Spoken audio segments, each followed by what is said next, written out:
Gajanan food શોમાં આપનું સ્વાગત છે। આજે બનાવીશું આપણે કેપ્સિકમનું બેસનવાળું શાક। એ માટે મેં એક કેપ્સિકમ લીધું છે મોટી સાઈઝનું, અને એને આ રીતે ટુકડા કરી લીધા છે। અને 2 ચમચી ચણાનો લોટ લીધો છે। 2 ચમચા ભરીને ચણાનો લોટ લેવાનો। હવે આપણે એક પેન લઈશું અને ગેસ ઓન કરીશું, અને ચણાના લોટને આપણે મીડિયમ ગેસે 3 થી 4 મિનિટ માટે શેકાવા દઈશું। આ રીતે ચારે બાજુ હલાવી અને એને શેકી લેવાનો। એનો કલર બદલાય ત્યાં સુધી એને શેકાવા દઈશું।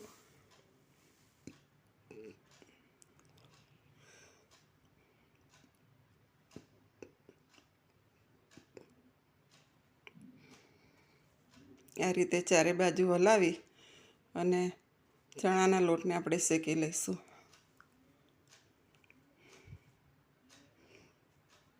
હવે આ ચણાનો લોટ આપણો શેકાઈ ગયો છે। હવે આપણે ગેસ બંધ કરી દઈશું અને એક પેન લઈશું। એની અંદર આપણે 3 ચમચા તેલ લઈશું।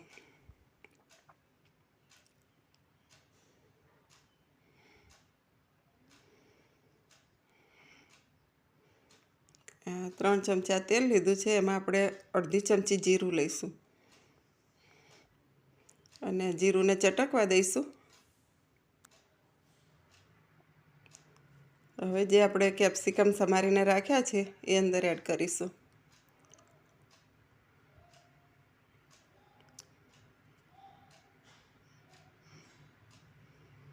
અને આને હલાવી દઈશું। 1 મિનિટ માટે એને હલાવી અને થવા દઈશું।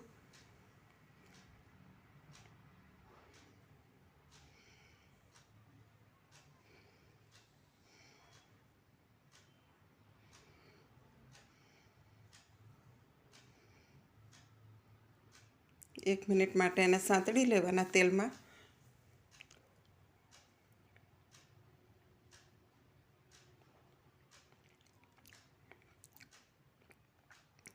હવે આપણે એની અંદર મસાલા કરીશું। એમાં આપણે અડધી ચમચી મરચું લઈશું, 5 ચમચી હળદર લઈશું અને 1 ચમચી ધાણા જીરું લઈશું અને સ્વાદ પ્રમાણે મીઠું લઈશું। 5 ચમચી આમચૂર પાવડર નાખીશું અને હલાવી લઈશું।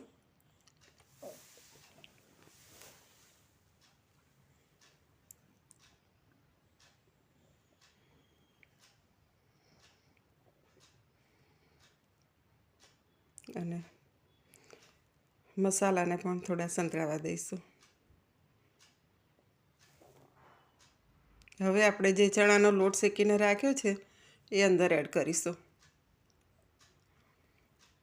આ રીતે ચણાનો લોટ આપણે એડ કરી દઈશું અને હલાવી દઈશું।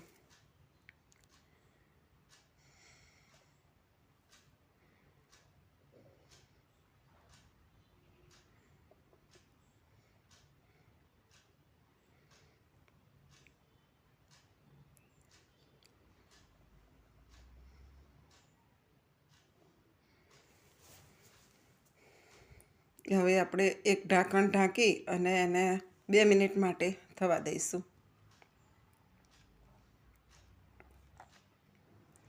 2 મિનિટ પછી આપણે ઢાંકણ ખોલી અને એને હલાવી દઈશું।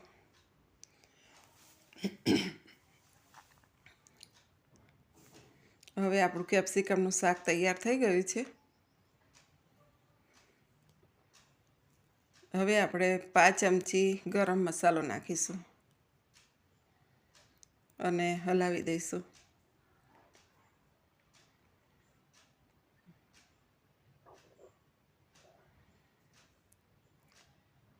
હવે આપણું શાક તૈયાર થઈ ગયું છે। હવે આપણે શાકને સર્વ કરીશું। એક બાઉલમાં લઈ અને શાકને સર્વ કરીશું।